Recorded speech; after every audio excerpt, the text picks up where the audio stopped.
उत्तर दे दीजिएगा। पहला प्रश्न ये रहा, संविधान सभा के चुने हुए स्थायी अध्यक्ष कौन थे? संविधान सभा के चुने हुए स्थायी अध्यक्ष कौन थे पूछा गया। डॉक्टर बी आर अम्बेडकर, या हमारे पास डॉक्टर सच्चिदानंद सिन्हा, या राजेंद्र प्रसाद, या हमारे पास S Radhakrishnan. Doctor B R Ambedkar की बात करते हैं तो ये क्या थे? अपने प्रारूप समिति के अध्यक्ष थे। प्रारूप समिति के हमको क्या मिलते हैं? प्रारूप समिति के अध्यक्ष के रूप में दिखाई दे जाते हैं। ये क्या है? अपने तो अध्यक्ष हैं, और किसके? तो प्रारूप समिति के अध्यक्ष। डॉक्टर सच्चिदानंद सिन्हा ये अस्थायी अध्यक्ष हैं। अस्थायी क्या हो जाते? अपने पास अस्थायी अध्यक्ष हैं। और अस्थायी अध्यक्ष किसके हैं? तो ध्यान रखेंगे संविधान सभा के। संविधान सभा के अस्थायी अध्यक्ष के रूप में हम किसे जानते हैं? संविधान सभा के अस्थायी अध्यक्ष हमारे पास डॉक्टर सच्चिदानंद सिन्हा। और इनका चुनाव कब किया गया था? तो ये हमको दिखाई दे जाते हैं 9 दिसंबर 1946 को इनका निर्वाचन किया गया था। 9 दिसंबर 1946 को ये चुन करके आए थे। इसके बाद बच्चे अगली मीटिंग हुई, डॉक्टर राजेंद्र प्रसाद जी आए, और 11 दिसंबर 1946 को क्या होता है? 1946 को स्थायी अध्यक्ष के रूप में डॉक्टर राजेंद्र प्रसाद का चुनाव किया जाता है। तो डॉक्टर राजेंद्र प्रसाद कब आए हैं? तो डॉक्टर राजेंद्र प्रसाद आते बच्चे अपना 11 दिसंबर 1946 को स्थायी अध्यक्ष के रूप में हमको देखने को मिलते हैं। नेक्स्ट चलते बच्चे अगला। अब इसके विषय में और क्या जानना चाहिए? संविधान सभा में उद्देश्य प्रस्ताव निम्नलिखित में से किसके द्वारा प्रस्तुत किया गया था? तो यह प्रस्तुत किया गया था पंडित जवाहरलाल नेहरू। पंडित जवाहरलाल नेहरू ने क्या प्रस्तुत किया है? तो नेहरू के द्वारा बच्चे उद्देश्य प्रस्ताव प्रस्तुत किया गया। यह उद्देश्य प्रस्ताव कब प्रस्तुत किया गया था? तो 13 दिसंबर 1946 को इसे क्या किया जाता है? प्रस्तुत किया गया। यह पारित कब हुआ है? पूछा जाए कि पारित कब हुआ, पारित की पूछ ली जाए बच्चे तो 22 जनवरी, ध्यान रखेंगे 22 जनवरी 1947 को इसे क्या कर दिया जाता है? संविधान सभा द्वारा पारित कर दिया गया था। यही आगे चल करके क्या बना? प्रस्तावना बना। तो संविधान सभा में उद्देश्य प्रस्ताव निम्नलिखित में से किसके द्वारा प्रस्तुत किया गया? पंडित जवाहरलाल नेहरू के द्वारा। 13 दिसंबर 1946 को पारित कब हुआ? तो संविधान सभा ने इसे 22 जनवरी 1947 को पारित कर दिया, और पारित होने के बाद यह क्या बन जाता है? अपना यही आगे चल करके हमको प्रस्तावना के रूप में देखने को मिलता है। संविधान सभा में सदस्यों का चुनाव कैसे हुआ था? सदस्यों का चुनाव बच्चे हुआ था अपना वयस्क मताधिकार, वयस्क मताधिकार के आधार पर अप्रत्यक्ष निर्वाचन के द्वारा संविधान सभा का क्या किया गया था? चुनाव किया गया था। किसने चुना था? तो प्रांतीय विधानसभाओं के द्वारा, प्रांतीय विधानसभा के सदस्यों के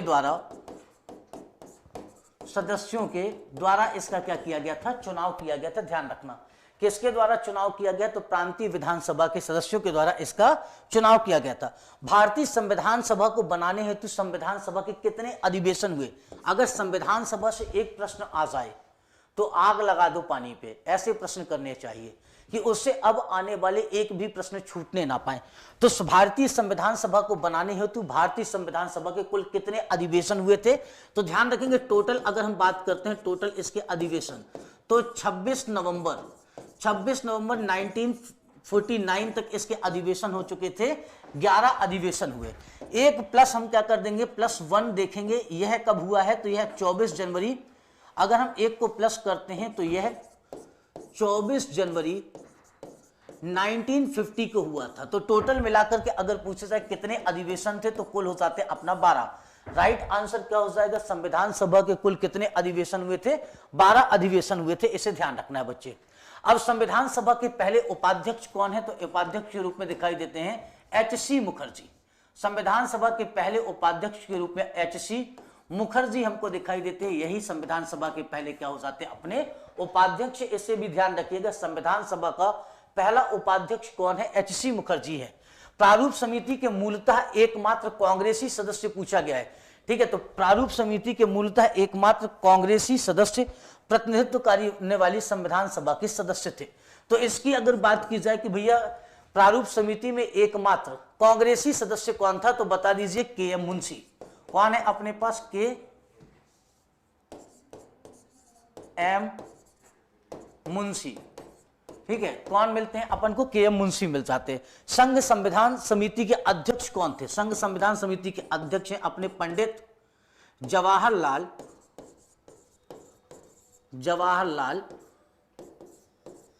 नेहरू। पंडित जवाहरलाल नेहरू अपने क्या है? संघ संविधान समिति के अध्यक्ष के रूप में बच्चे हमको देखने को मिलते हैं। अगला चलते हैं, नेक्स्ट प्रश्न ये रहा अपनी स्क्रीन पर। निम्नलिखित में से संविधान सभा की संघ संविधान समिति का अध्यक्ष कौन था?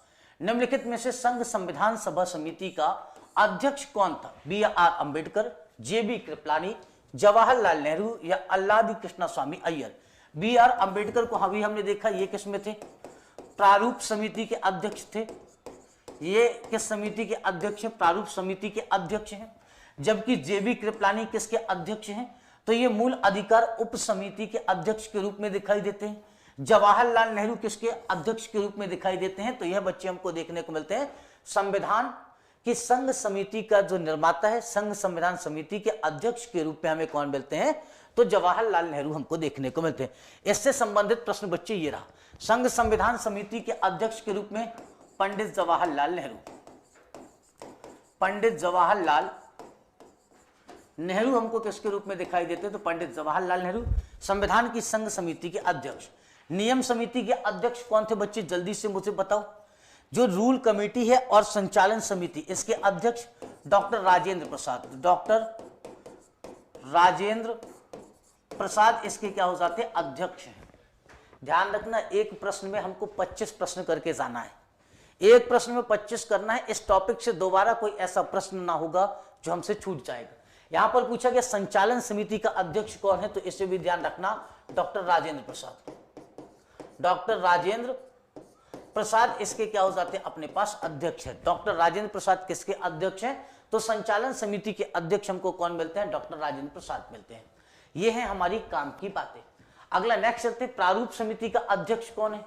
तो यहां पर हमको दिखाई दे जाते हैं doctor B R Ambedkar.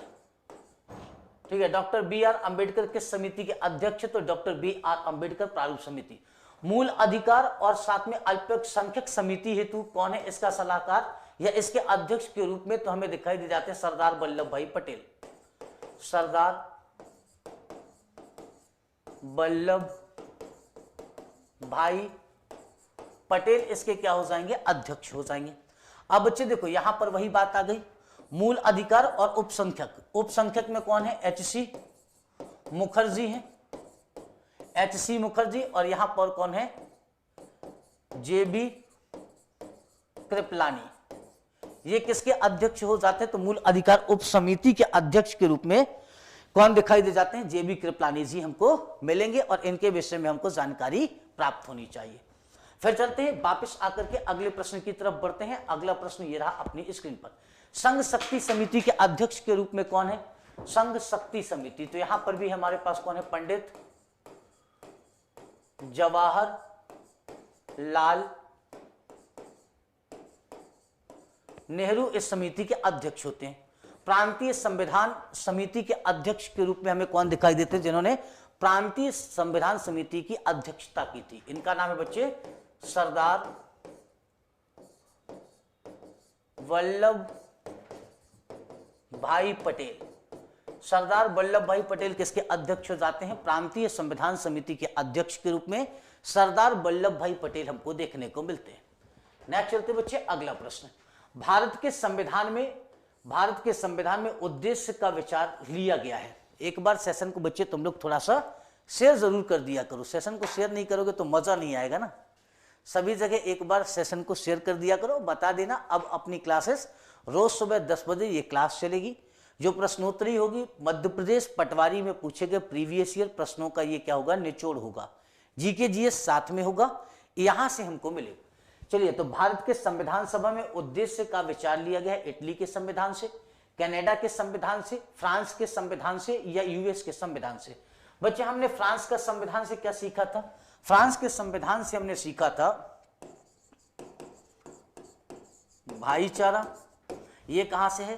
France के संविधान से है। हमने बंधुत्व की भावना कहां से ली है? यहीं से ली है।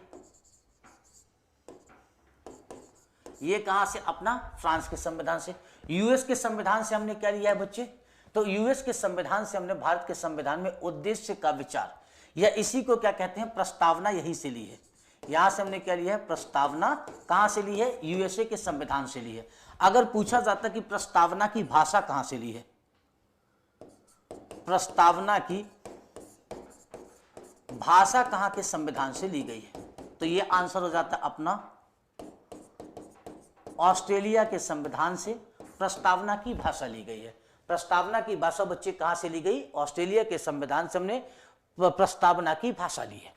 ठीक है, जो हमारा संघ के पास शक्तियां अधिक हैं और राज्यों के पास शक्तियां कम है, जिसे हम क्या कहते हैं, विनाशी राज्यों का अविनाशी संघ। ठीक है, विनाशी राज्यों का अविनाशी संघ, यह विचार हमने कहां से लिए? कनाडा से लिए, कि कैनेडियन संविधान से हमने देखा कि केंद्र के पास ज्यादा शक्ति होनी चाहिए और राज्यों के पास कम शक्ति होनी चाहिए, हमने वहां पर सीखा। अब इससे संबंधित कुछ प्रश्नोत्तरी देखते हैं कि यहां से और क्या प्रश्न बन सकते हैं हमारे एग्जाम में। इनकी प्रश्नोत्तरी की बात करें तो सबसे पहली बात पूछी गई है विधि का शासन। विधि का शासन बच्चे हमने कहां से लिया? जल्दी से बताओ, विधि का शासन अपना कहां से लिया गया? ये लिया गया बच्चे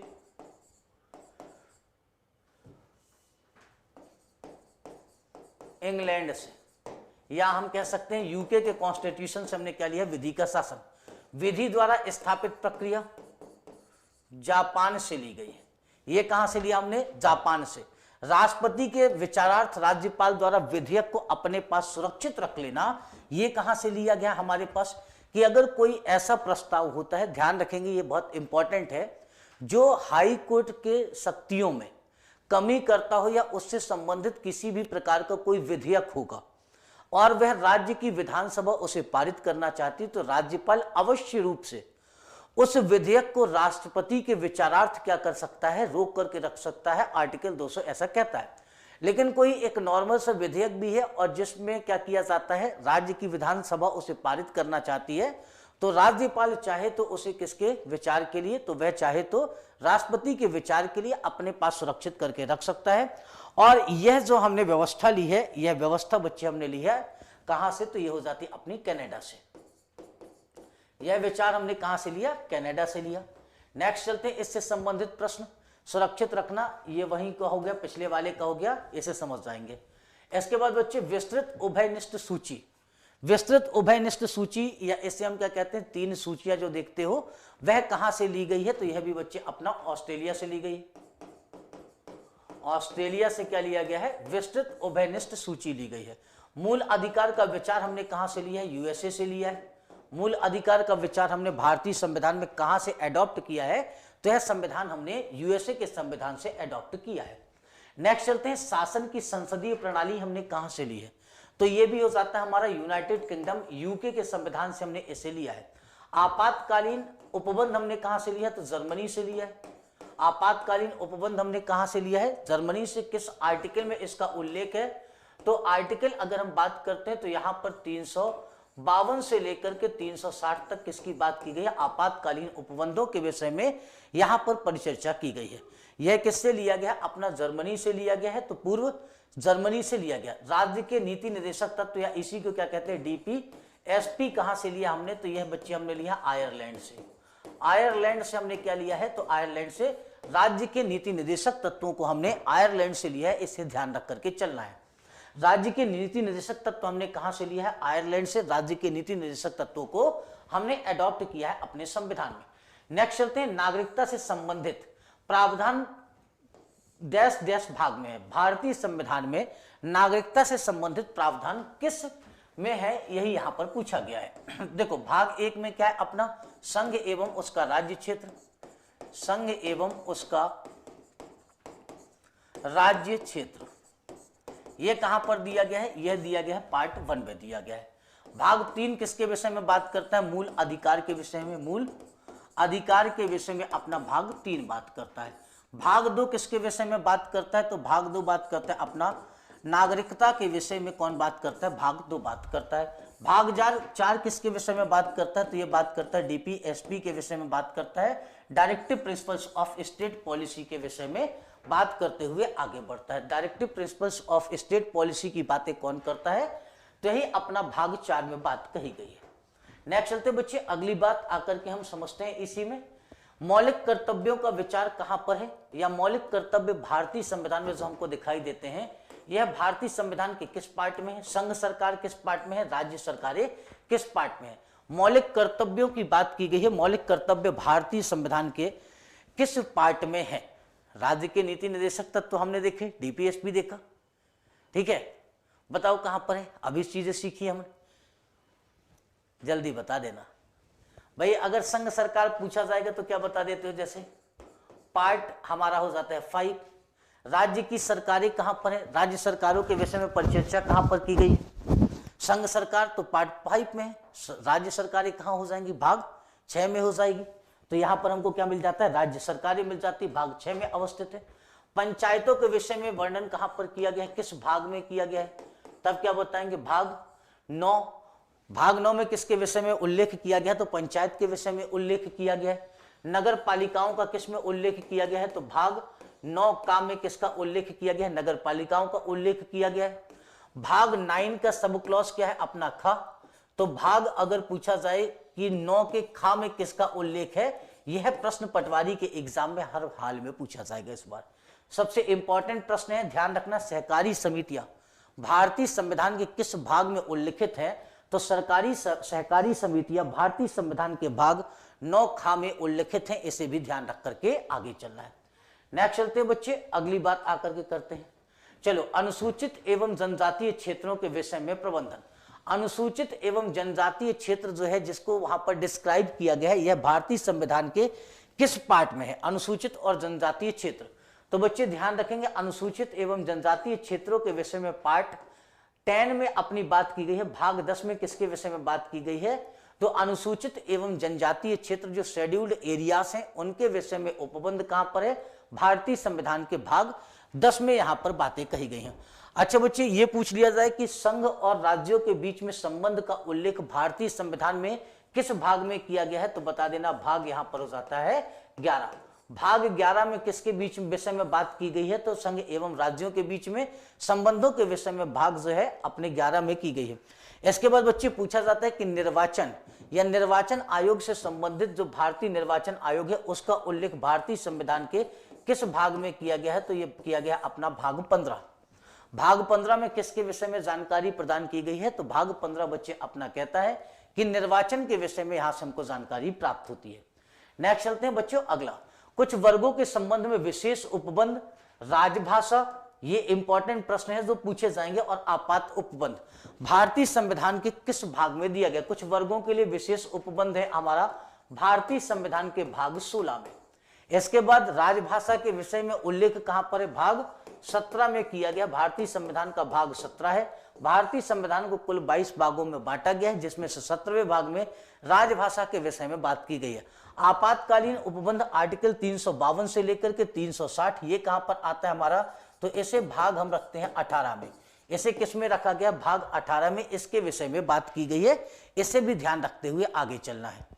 एक बार थोड़ा सा सेशन को शेयर कर देना। चलो बच्चे, नेक्स्ट जाओ। इसी तरीके के शानदार कंटेंट रोज मिलते रहेंगे। आकर के जल्दी से उत्तर दे दीजिए यहां पर और सुमेलित कीजिए। अथर्ववेद का संबंध किससे है, ऋग्वेद का संबंध किससे है, यजुर्वेद किससे संबंधित है, और उसके बाद सामवेद किससे संबंधित है। सुमेलित करना है और बताना है।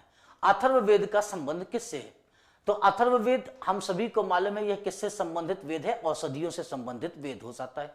ऋग्वेद में किसकी बातें की गई हैं, ईश्वरीय महिमा की बात की गई है।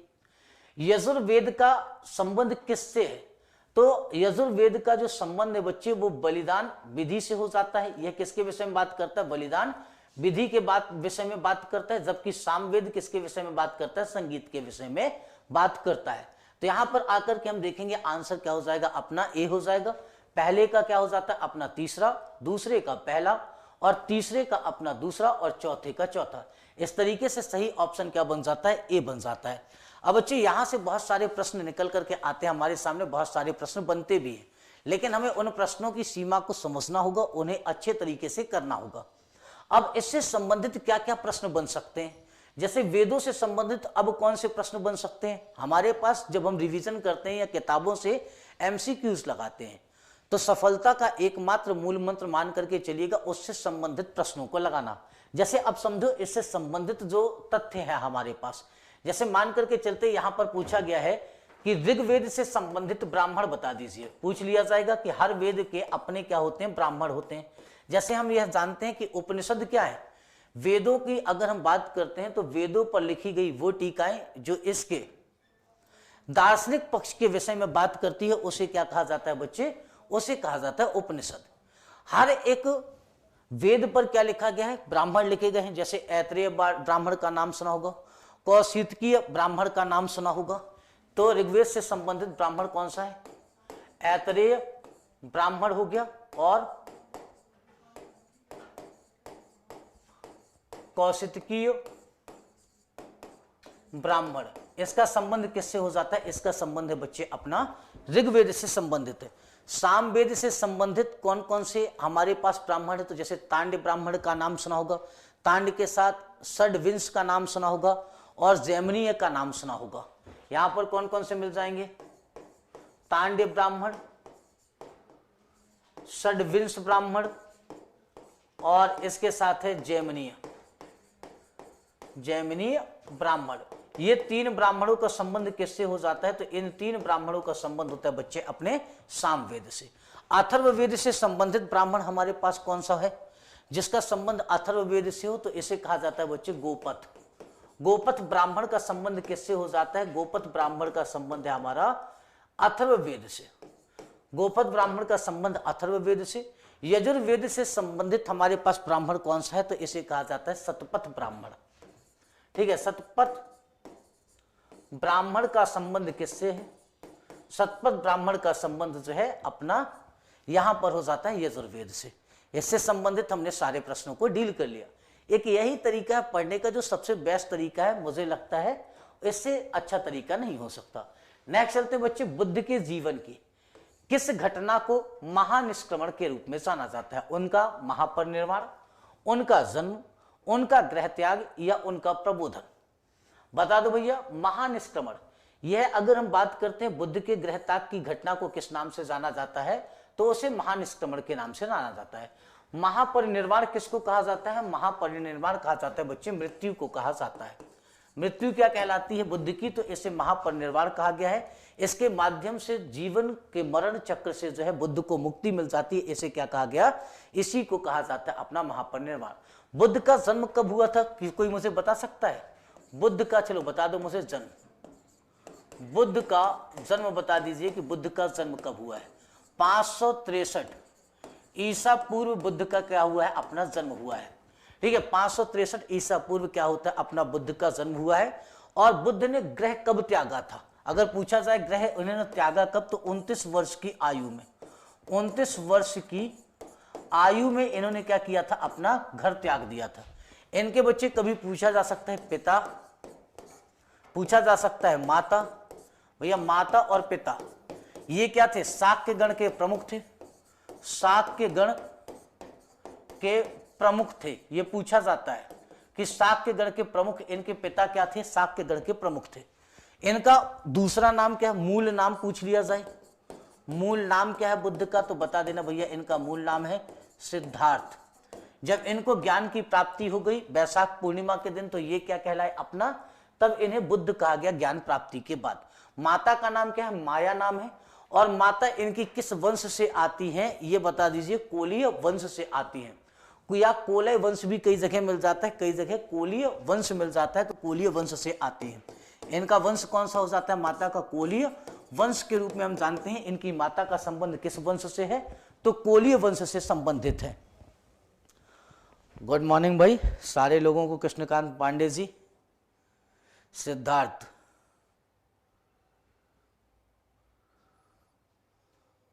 हाँ इनका किस वंश से है, कोलीय वंश से। माता का अगर कभी नाम पूछ लिया जाए तो क्या बताओगे, अच्छा नाम पूछ लिया जाए माता का तो बताना माया देवी, माया देवी। इनकी माता का नाम क्या है, माया देवी है। अच्छा पिता का नाम कौन क्या है, शुद्धोधन इनके पिता का नाम है। शुद्धोधन क्या हो जाता है, इनके पिता का नाम। मूल नाम क्या है इनका, ये मूल नाम हमको दिखाई दे जाएगा, सिद्धार्थ के रूप में हम इनके जानते हैं। बचपन का नाम या मुख्य नाम इनका क्या मानता है हमको, सिद्धार्थ के रूप में हम इन्हें जानते हैं। नेक्स्ट चलते बच्चे, अब बुद्ध से संबंधित कुछ महत्वपूर्ण तथ्यों को देखते हैं, कौन कौन से हो सकते हैं। यही एग्जाम का मुख्य बिंदु है। अब बुद्ध से आने वाले सारे प्रश्नों को दिमाग में दौड़ा लो। एग्जाम के टाइम पे रिवीजन करना है तो इससे बढ़िया और बेहतर और शानदार तरीका नहीं हो सकता है। गौतम बुद्ध का जन्म कब हुआ था? गौतम बुद्ध का जन्म 563 ईसा पूर्व हुआ था। अब साथ में क्या पूछ लिया जाए, जन्म का स्थान कहाँ था? भाई ये भी तो पूछा जा सकता है ना कि जन्म स्थान कहां पर था, तो बता देना जन्म स्थान कहां पर है इनका, लुम्बिनी में हुआ था। ठीक है, जन्म स्थान कहां पर हुआ था, लुम्बिनी में हुआ था। ये कहां पर है, कपिलवस्तु के निकट स्थित थी। अच्छा, इनके जन्म के विषय में जानकारी कहां से प्राप्त होती कि भाई इसी जगह पर इनका जन्म हुआ था? जानकारी तो ध्यान रखेंगे अशोक का, अशोक के रुमनदेई शिलालेख से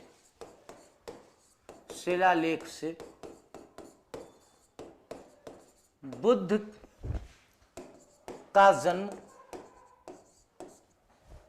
जन्म कहां पर हुआ था? तो रुमनदेई हमारे पास क्या होता है, शिलालेख है, जिससे बुद्ध का जन्म लुम्बिनी में हुआ, लुम्बिनी में हुआ, इसकी जानकारी मिलती है, इसकी जानकारी प्राप्त होती है। बुद्ध का जन्म यहां पर हुआ, इसकी जानकारी कहां से प्राप्त होती है? रुमनदेई अभिलेख से प्राप्त होती है। और यह जब यहां पर जाता है इनके जन्म के इसके अपने शासन सत्ता पे स्थापित होने के 20 वर्षों बाद, तो इसे क्या कर देता है, इस जगह को जो है टैक्स फ्री कर देता है, इसे टैक्स फ्री कर देता है। कहता है यहां पर जो है किसी प्रकार का कोई भी कर नहीं लगेगा। तो पूछा जाएगा कि अशोक ने किस स्थान को टैक्स फ्री किया था? हम क्या बताएंगे, अशोक के द्वारा टैक्स फ्री किया गया था गौतम बुद्ध के जन्म स्थान रुमनदेई शिलालेख से, जिसकी जानकारी मिलती है लुम्बिनी अर्थात कपिलवस्तु के निकट अवस्थित वह क्षेत्र, इसे क्या कर दिया जाता है, टैक्स फ्री कर दिया गया था। इतनी जानकारी इसके विषय में हमको जानकारी प्राप्त हो जाती है। अब बुद्ध की मां किस वंश से संबंधित थी, अभी मैंने बताया। देखो वहां पर हम परिचर्चा कर रहे थे, यहां पर क्या हो जाएगा, कोलीय वंश हो जाएगा। माता किस वंश से संबंधित थी, कोलीय वंश से संबंधित थी। इन्होंने धर्मचक्र प्रवर्तन या जिसे हम कहते हैं कि महात्मा बुद्ध को महापरिनिर्वाण कहां पर हुआ था, तो ध्यान रखेंगे ये कुशीनारा में हुआ था, या कुशीनगर के नाम से भी जानते हैं, तो कुशीनारा में हुआ। और ये कुशीनारा कहां पर हुआ करता था, ये किसी समय मल्ल गणराज्य के अंतर्गत मल्ल की राजधानी हुआ करती थी कुशीनारा। यहीं पर इनका क्या हुआ था, महापरिनिर्वाण हुआ था। बुद्ध को ज्ञान की प्राप्ति कितने वर्ष की आयु में हुई थी, तो 35 वर्ष की आयु में बुद्ध को ज्ञान की प्राप्ति हुई थी, पीपल वृक्ष के नीचे, बोधि वृक्ष के नीचे। और ये क्या कहलाए थे, बुद्ध कहलाए थे। इतनी बातें क्लियर है। चलो नेक्स्ट आकर के अगला जानकारी देखते हैं। महात्मा बुद्ध ने अपना पहला धर्मचक्र प्रवर्तन किस स्थान पर दिया था? महात्मा बुद्ध ने अपना पहला धर्मचक्र प्रवर्तन कहां पर दिया? तो धर्मचक्र प्रवर्तन बच्चे 35 वर्ष की आयु में दिया था। 35 वर्ष की आयु में कहां पर दिया है, तो सारनाथ में। सारनाथ में 35 वर्ष की आयु में कहां पर दिया, तो सारनाथ में। अच्छा, इन्होंने अपनी अंतिम वर्षा ऋतु, अगर पूछ लिया जाए अंतिम वर्षा ऋतु, अंतिम वर्षा ऋतु कहां पर बिताई, कहां पर व्यतीत की? साथ में एक और प्रश्न बना देता हूं यहीं पर, सर्वाधिक अनुन्यायी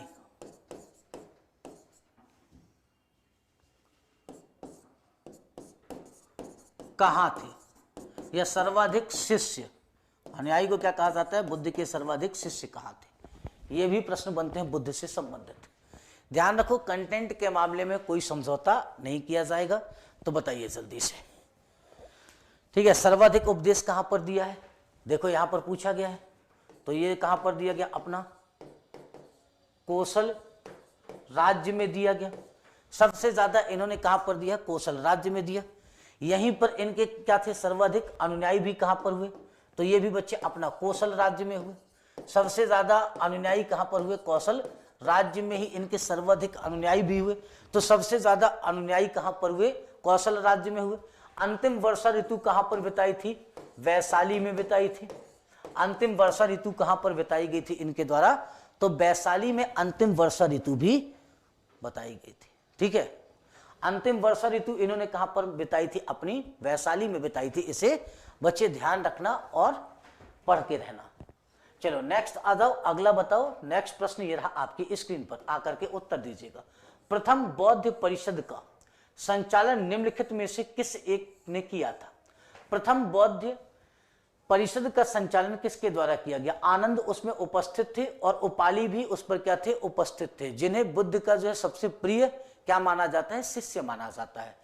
तो बच्चे यहां पर महाकश्यप ने किया था, मोगलीपुत्र तिस्य ने किया था। यह किसके द्वारा किया गया था? यही बात आपको बतानी है कि ये बुद्ध की मृत्यु के कितने 100 वर्षों बाद आयोजित की गई और इसका आयोजन जो है कहां पर किया गया और इस समय इसकी अध्यक्षता करने वाले व्यक्ति का नाम पूछ लिया जाएगा।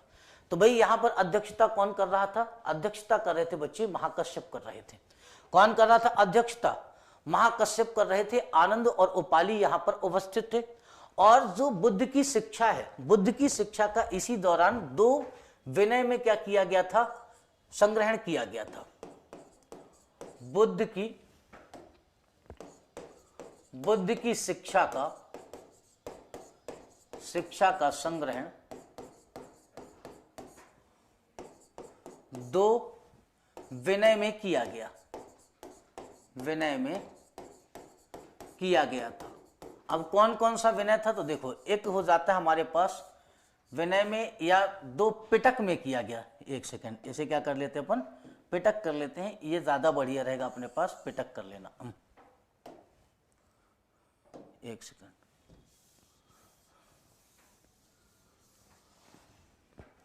बुद्ध की शिक्षा का संग्रहण 2 पिटक में किया गया। 2 पिटक में किया गया था इसी प्रथम वाली बैठक में, जिसकी अध्यक्षता महाकश्यप कर रहे थे। कौन कौन से पिटक थे? तो एक था अपने पास सुत्त पिटक और दूसरा कौन सा था बच्चे? अपना सुत्त पिटक और विनय पिटक। इनका संग्रहण किसमें किया गया था? इसी में किया गया था। ठीक है, तो सुत्त पिटक और विनय पिटक का संग्रहण किस बौद्ध संगति में किया गया था? तो प्रथम बौद्ध संगति में सुत्त पिटक और विनय पिटक का क्या किया गया था? संग्रहण किया गया था। इस समय इसकी अध्यक्षता कौन कर रहे थे? तो महाकश्यप कर रहे थे। अब बच्चे ये हुआ कहां पर था? कहां पर आयोजित की गई थी? पहली गुफा या पहली जो यह मीटिंग है यह कहां पर आयोजित की गई थी? तो इसका आयोजन किया गया था बच्चे राजगृह में। इससे संबंधित कुछ प्रश्न देखते हैं। चलो बताओ, वैशाली में, राजगृह में, कुंडलवन में और पाटलिपुत्र में किस किस बौद्ध संगति का आयोजन किया गया है? तो सबसे पहली बौद्ध संगति का आयोजन कहां पर किया जाता है? तो प्रथम बौद्ध संगति है। यह कहां पर है? राजगृह में किया गया। राजगृह कहां पर है बच्चे? बिहार में। ठीक है, राजगृह में इसका क्या किया जाता है? यह किया जाएगा। यहां पर कौन सी जगह है? तो यह सप्तपर्णी की गुफा है। सप्तपर्णी की गुफा में इसका आयोजन किया गया। सप्तपर्णी की गुफा किस पहाड़ी पर अवस्थित है? तो वैभरा पहाड़ी। वैभरा क्या था यहां पर? वैभरा पहाड़ी है और इसी पहाड़ी पर क्या आयोजित की गई थी? तो पहली जो है संगति का आयोजन किया गया वैभरा पहाड़ी पर, यहां पर किया जाता है। इस समय बच्चे शासक कौन था? किसके समय पर किया गया था? अजात शत्रु के समय इसका आयोजन किया गया था। किसके समय किया गया था? अजात शत्रु के समय इसका आयोजन किया गया था। मान लेते हैं वैशाली में क्या किया गया, किस तरीके का? तो वैशाली ध्यान रखेंगे, यहां पर था बच्चे द्वितीय बौद्ध संगति का आयोजन किया गया। अब किसके साथ किया गया था? तो ध्यान रखेंगे कालाशोक के द्वारा। ये किसके शासन काल में किया गया? तो कालाशोक के शासन काल में इस समय राजा कौन था, तो कालाशोक यहाँ का क्या था, शासन काल में इसके द्वितीय बौद्ध संगति का आयोजन वैशाली में किया गया। यहां से बौद्ध धर्म दो मतों में बट जाता है। बौद्ध धर्म क्या हुआ था यहीं से बच्चे, बौद्ध धर्म दो मतों में विभाजित हो गया। कौन कौन से मत हैं, तो देखो यहां से दो जो मत दिखाई देते हैं, एक मत था अपने पास महासांघिक और दूसरा क्या था अपना स्थाविर। महासांघिक और स्थाविर में ये क्या हो जाता है, बट जाता है द्वितीय बौद्ध संगति के दौरान ही। आगे चल करके जो बौद्ध धर्म का बंटवारा होगा वह किसके आधार पर होगा, इसी विचारधारा के आधार पर होगा। इसके बाद बच्चे अपना पाटलिपुत्र में अशोक के शासन काल में, पाटलिपुत्र में यहां पर मोगली पुत्र तिष्य थे, ठीक है। अशोक के शासन काल में शासक कौन था, अशोक। किसके शासन काल में हुआ, अशोक के शासन काल में, ठीक है। अशोक के शासन काल में यहां पर कौन थे, मोगली पुत्र तिष्य हमको मिलते हैं। इस जगह पर कौन थे, अपने मोगली पुत्र तिष्य हमें दिखाई दे जाते हैं। और इन्हीं के शासन काल में क्या हुआ था, यहां पर जो है पाटलिपुत्र में अशोक के शासन काल में मोगली पुत्र तिष्य थे और इनके द्वारा क्या किया गया था, इसकी अध्यक्षता की गई थी। यह किस नंबर की हमारे पास बौद्ध संगति थी, तो इसे कहा जाता है तृतीय बौद्ध संगति थी। तृतीय संगति का आयोजन किया गया, तृतीय संगति इसी समय की गई थी। बच्चे कुंडल वन में कौन सी है, तो ध्यान रखेंगे यहां पर है चतुर्थ संगति का आयोजन कहां पर किया गया था, कुंडल वन में किया गया था। किसके शासन काल में किया गया था बच्चे, तो कनिष्क के शासन काल में। यहां पर राजा कौन था अपने पास, तो राजा के रूप में हमको दिखाई दे जाते हैं कनिष्क। यहां अध्यक्ष कौन था, तो अश्वघोष अध्यक्ष थे। अश्वघोष हमको क्या दिखाई देते हैं, अश्वघोष हमको अध्यक्ष के रूप में दिखाई देते हैं और इसकी अध्यक्षता किसने की थी, अश्वघोष ने की थी। बौद्ध धर्म यहीं पर क्या हुआ था, दो भागों में बट गया था। बौद्ध धर्म दो भागों में बट गया, दो भाग में बट गया। कौन कौन से भाग में बटा है, तो ध्यान रखना कि यहां से बौद्ध धर्म दो भाग हैं। एक हो जाता है अपना हीनयान और दूसरा कौन सा हो जाता है, दूसरा हो जाएगा बच्चे महायान। बौद्ध धर्म की दो शाखाएं हो जाएंगी, एक शाखा होगी महायान शाखा और एक हो जाती है हीनयान शाखा। यहीं पर बच्चे विभाषा शास्त्र की रचना की गई थी, हीनयान और महायान।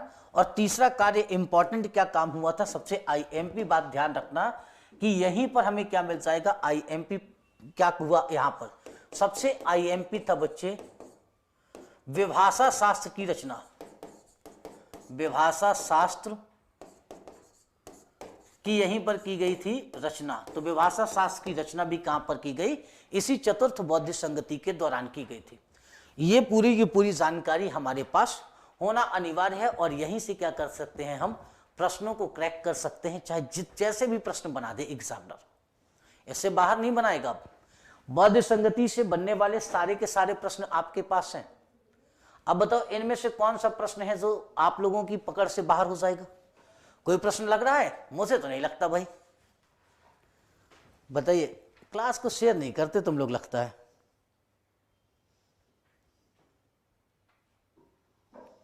क्यों नहीं लेंगे भाई शिवम सिंह तोमर जी।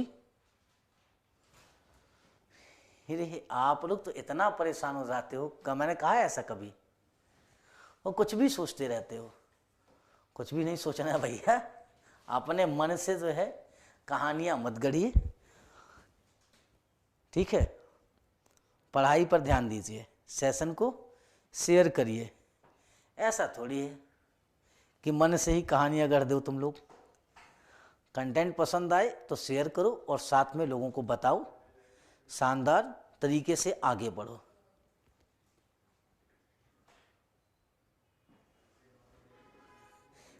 हमारे बिना मुश्किल आती है तो हमने कौन सा जो है मना कर दिया कि हम नहीं ले रहे। यार ये अपने मन की बातें जो है अपने मन के अंदर रखो, ऐसा मत कहा करो, ठीक है। यहाँ पर भी मैं बच्चों के लिए हूँ, मध्य प्रदेश के भी बच्चे हैं अपने पास, तो सारे बच्चों के लिए मैं हमेशा तत्पर रहता हूँ। चलो बच्चे जल्दी से बता दो, यहाँ पर पूछा गया है निम्नलिखित में से कौन सा मेला नीमच में आयोजित होता है, हमसे सीधा सा पूछा गया है। निम्नलिखित में से कौन सा मेला अपना कहां पर नीमच में आयोजित होता है? तो बच्चे नीमच में अपना गणगौर का मेला आयोजित होता है। अब बच्चे ध्यान रखना कि अगर हमसे पूछा जाए कि सनकुआ का मेला कहां पर आयोजित होता है, हम क्या बताएंगे? सनकुआ का मेला दतिया में आयोजित होता है। जागेश्वरी देवी का मेला कौन बताएगा मुझे कहां पर आयोजित होता है? तो चंदेरी में होता है। चंदेरी में किसका मेला आयोजित होता है? जागेश्वरी देवी का मेला आयोजित होता है। रतनगढ़ का मेला बच्चे कहां पर होता है? चंदेरी, अशोकनगर। रतनगढ़ का मेला हम सभी को मालूम है कि ये आयोजित होता है अपना दतिया में। रतनगढ़ का मेला कहां पर आयोजित होता है? दतिया में होता है। ये मेला कहां पर है? अपना दतिया में होता है। अगर मैं पूछूं बच्चे तुमसे, चलो कुछ मेलों के विषय में, मेलों के नाम लिख देता हूं मैं, जैसे कालूजी महाराज का मेला। कालूजी महाराज का मेला मध्य प्रदेश में कहां पर लगता है? बताओ।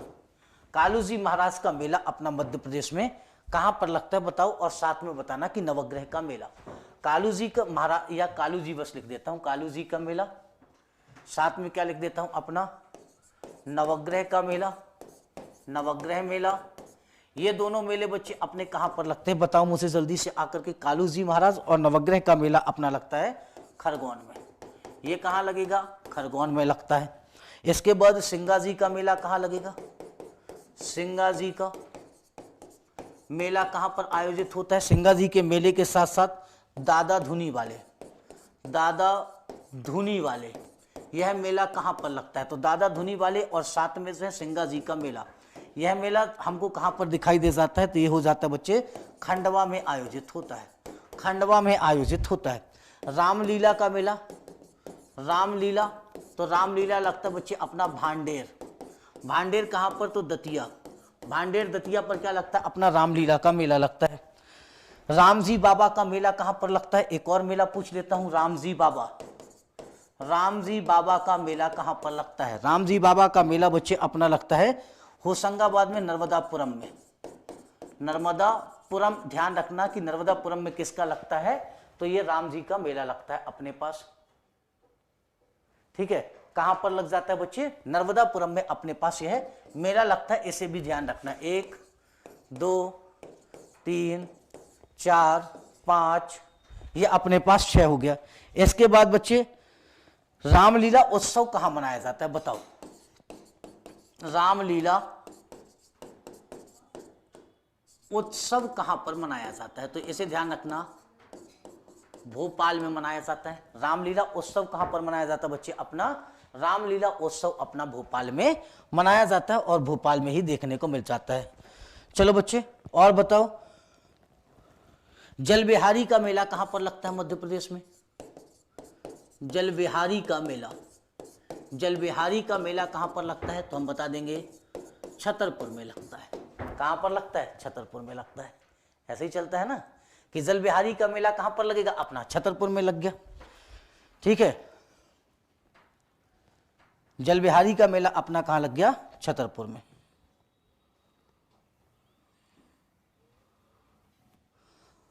चलो एक और बता दो अंतिम,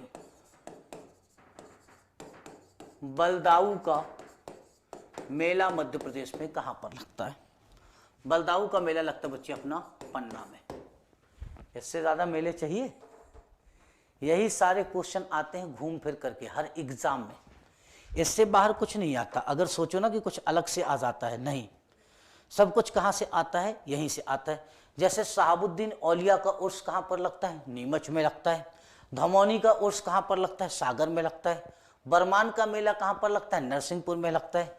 गरीबनाथ का मेला कहां पर लगता है? शाजापुर में लगता है। रामजी बाबा का मेला कहां पर लगता है? नर्मदापुरम में लगता है। इनको भी चाहे तो हम क्या कर सकते हैं, आगे इसको भी चाहे तो हम कर सकते हैं। बस 1 सेकंड का टाइम दे दो। ये लो भैया, चलो बताओ।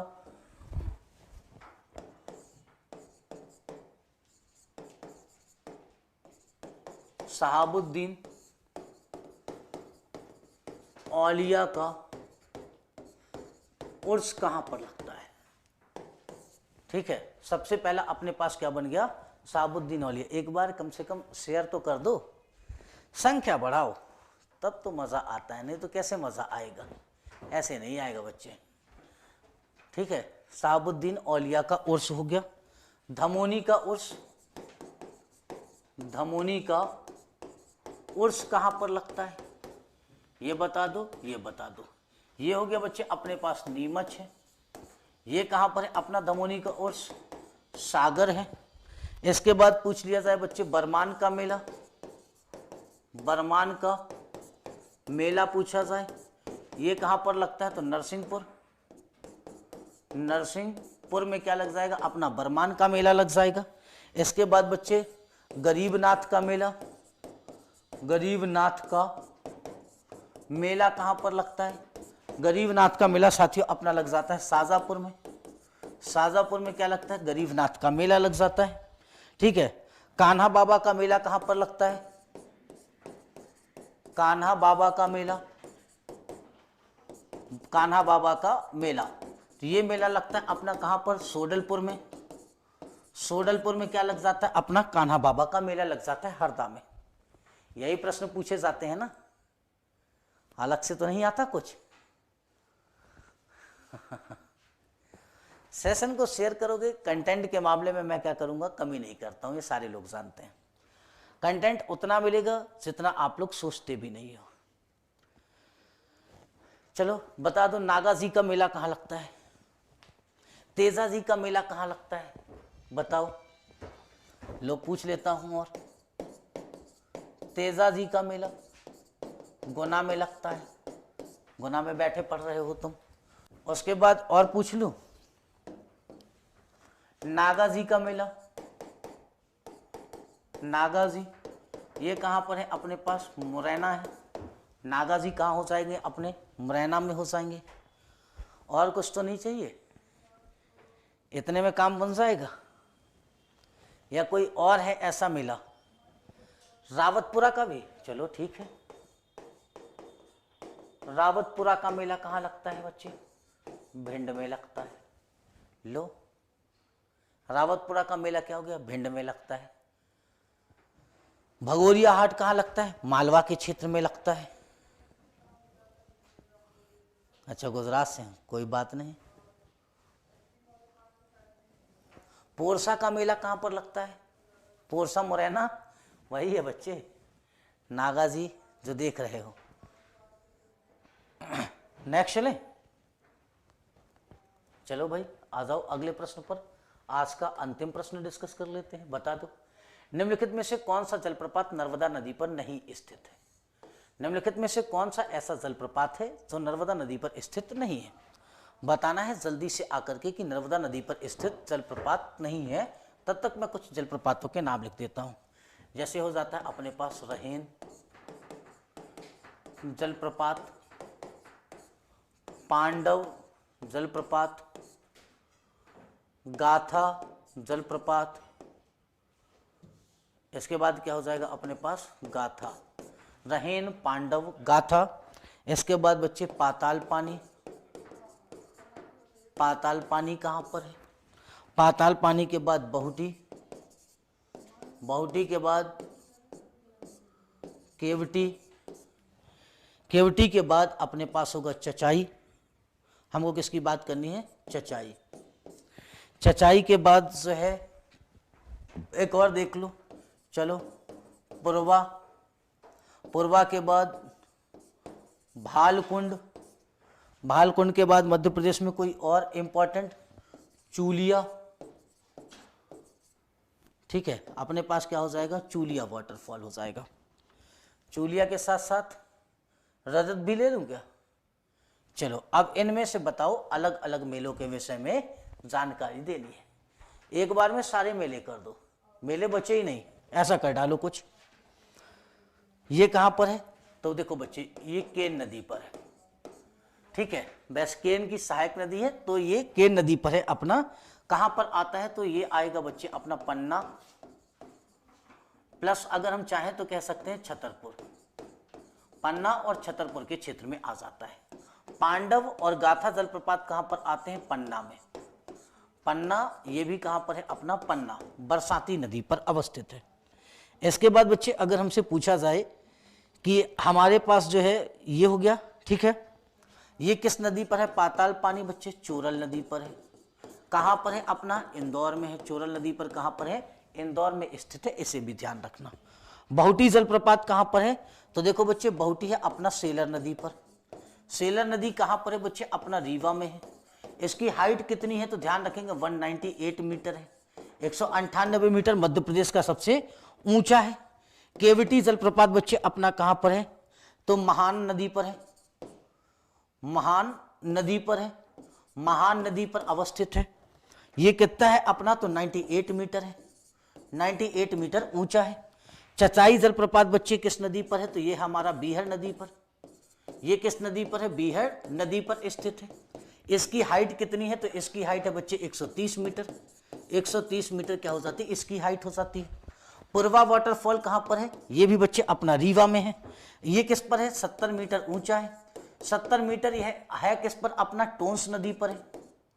टोंस नदी पर स्थित है। ये जिला कौन सा है अपना? तो ये भी रीवा हो जाएगा। ये भी कहाँ पर है? रीवा में है। ये भी कहाँ पर है? अपना रीवा में। तो यहाँ पर भी रीवा लिख लो, यहाँ पर भी क्या लिख लो? रीवा लिख लो। ये भी रीवा पर अवस्थित है। अब बच्चे पूछ लिया जाए अपना पांडव और गाथा हो गया। पूछा जाए कि हमारे पास ये जो है भालकुंड और चूलिया जलप्रपात कहाँ पर है और भालकुंड कहाँ पर है? चूलिया हम जानते हैं भैंसरोडगढ़ में है। ठीक है, ये हमारे पास जो है प्रश्नों की श्रृंखला होती है। इन दो के उत्तर कहां पर दोगे? ऑफलाइन कमेंट बॉक्स में। ऑफलाइन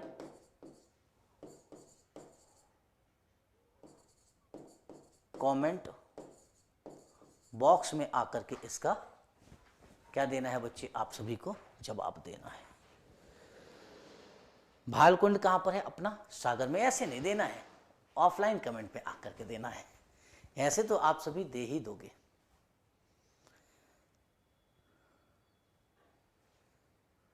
ऐसी शानदार क्लास के लिए बच्चे रोज जुड़ना पड़ेगा लाइव और सेशन को शेयर करना पड़ेगा। बिना शेयर किए हुए बातें आगे नहीं बढ़ पाएंगी। जब तक शेयर नहीं कर देते हो तब तक जो है हमारी बातें आगे बढ़ने में जो है समस्या आएगी ना यार। बढ़िया तरीके से शेयर कर दीजिए तो बातें आगे बढ़ती रहेंगी अपनी। ठीक है, चलिए बच्चे, बाय बाय, टेक केयर। अपना और अपनों का ख्याल रखिएगा। कल मुलाकात करेंगे। Bye bye, take care.